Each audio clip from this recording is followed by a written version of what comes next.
পরীক্ষায় দিলেন মাত্র একটি বিষয়, কিন্তু অকৃতকার্য হলেন দুই বিষয়ে। জয়পুরহাটের এসএসসি পরীক্ষার ফলাফলে ঘটল এমন অবিশ্বাস্য ঘটনা।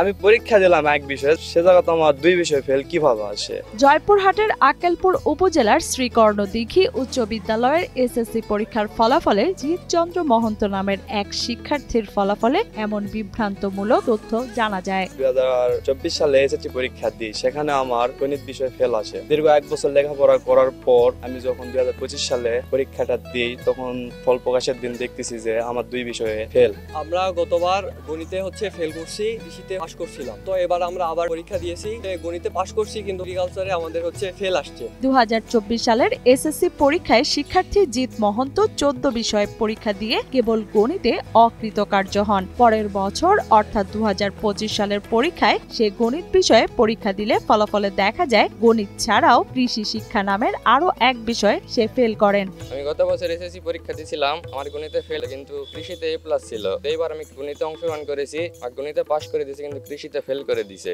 এমন ফলাফলে বিস্ময় প্রকাশ করে জিৎ জানান পরীক্ষা দিলেন এক বিষয়ে আর তিনি ফেল করেন দুই বিষয়ে। এই অবস্থায় পড়ালেখা না করার কথাও জানান তিনি। 2024 সালে এগ্রিকালচার আমার এ গ্রেড ছিল, 2025 এসে দেখতেছি এগ্রিকালচার আমার ফেল।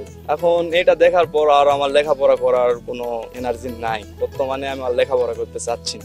এদিকে বিষয়টি জানাজানির পর পরীক্ষা না দিয়েও ওই স্কুলের আরো 20 শিক্ষার্থীর ফলাফলে কৃষি বিষয়ে ফেল দেখানোর তথ্য জানা যায়। ফলাফল দেখে প্রথমে শিক্ষার্থীরা চিন্তিত হলেও শিক্ষকরা তাদের জানান এতে তাদের কোনো সমস্যা হবে না।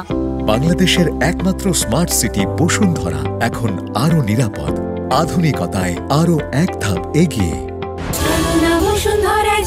আমাদের সাথে শুধু না, আমাদের ব্যাচের আরো 21 জন ছিল, তাদের সবার সাথে একই অবস্থা, সবাই এগ্রিকালচারে ফেল করছে। তবে বোর্ডের কারিগরি ত্রুটির কারণে এমন হতে পারে বলে জানান স্কুলের ট্রেড ইন্সট্রাক্টর ওমর ফারুক। অঙ্ক বিষয়ে সে ফেল ছিল, অঙ্কতে সে ফেলই আছে, পাশাপাশি কৃষি বিষয়ে সে পরীক্ষা এবার দেয়নি, বিগত দিনে সে পাস করছে, সে তাকে ওই মার্কশিটটাই কৃষি বিষয়ে ফেল দেখানো হচ্ছে। এই ব্যাপার নিয়ে আমরা এবং অভিভাবক এবং ছাত্রছাত্রীদের মধ্যে একটা বিচলিত ভাব কাজ করতেছে। আমরা যথাযথ কর্তৃপক্ষ বা কারিগরি শিক্ষা বোর্ডের দৃষ্টি আকর্ষণ করবো, এই ব্যাপারটা অতি সত্ত্বর সমাধান করে। এই বিষয়টি বোর্ড কর্তৃপক্ষকে জানানো হবে বলে জানান বিদ্যালয়ের প্রধান শিক্ষক রুহুল আমিন। 21 জন শিক্ষার্থী তারা পরীক্ষা দিয়েছে, সবাইকেই তাকে কিছু সাবজেক্টে ফেল দেখানো হয়েছে।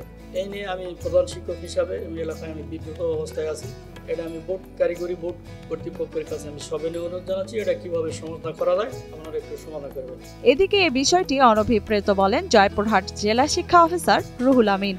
আমার ধারণা বা সম্ভবত এটি হলো বোর্ডের এটা কারিগরি ত্রুটিজনিত কারণে হয়তো বা হয়েছে, এবং এটি বোর্ডের নির্দেশনা আছে ওইভাবে যদি ভুল ত্রুটি পরিলক্ষিত হয় বা অনভিপ্রেত যদি কোনো ঘটনা ঘটে, তাহলে এটি সংশোধন পরিমার্জন করা সম্ভব এবং এটি হবে বলে আমরা আশাবাদী। এটা নিয়ে উদ্বিগ্ন হওয়ার কোনো কারণ নেই। প্রতিষ্ঠান প্রধানকে আমরা এটি তাদের পরামর্শ দিব, তারা যেন যথাযথভাবে বোর্ড কর্তৃপক্ষের সঙ্গে যোগাযোগ করে এবং তাদের কাঙ্ক্ষিত যে ফলাফল এটি যেন তারা পায় সে ব্যবস্থার জন্য করে।